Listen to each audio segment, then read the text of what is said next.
مسجد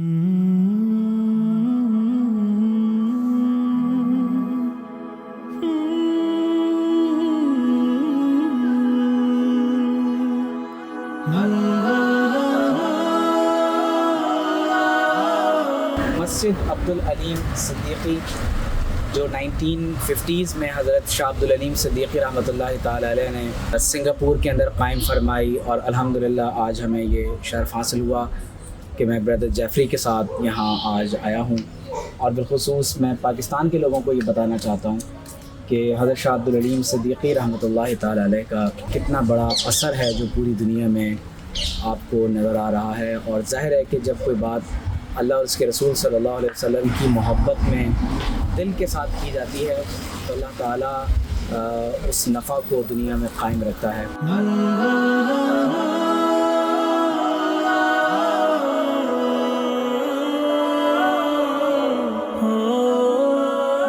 بسم اللہ الرحمن الرحیم، السلام علیکم ورحمۃ اللہ وبرکاتہ۔ اس وقت میں سنگاپور میں مسجد عبدالعلیم صدیقی رحمۃ اللہ تعالی علیہ میں موجود ہوں۔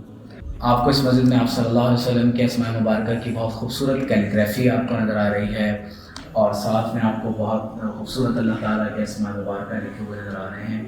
یہ تمام کا تمام آپ اس مسجد میں جو کچھ ملاحظہ فرما رہے ہیں، بہت پرانی مسجد ہے، اور حضرت شاہ عبدالعلیم صدیقی رحمۃ اللہ تعالی علیہ نے سنگاپور میں جو 3 بڑے ادارے قائم کیے، ان میں سے ایک جامع مسجد عبدالعلیم صدیقی بھی ہے۔ 1920s میں شاہ عبدالعلیم صدیقی رحمۃ اللہ علیہ یہاں تشریف لائے، آپ نے جمعیہ سنگاپور کی بنیاد رکھی، آپ نے مسجد عبدالعلیم صدیقی اور IRO انٹر ریلیجیس آرگنائزیشن کو آپ نے یہاں قائم فرمایا۔ اللہ تعالیٰ شاہ عبدالعلیم صدیقی رحمۃ اللہ علیہ کی قبر انور پر اپنی کروڑوں رحمتوں کا نزول فرمائے، جنہوں نے مساجد کو دنیا کے مختلف خطوں میں تعمیر کیا۔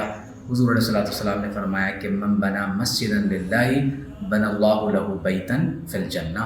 اللہ تعالیٰ ان پر اپنی خاص رحمتوں کا نزول فرمائے۔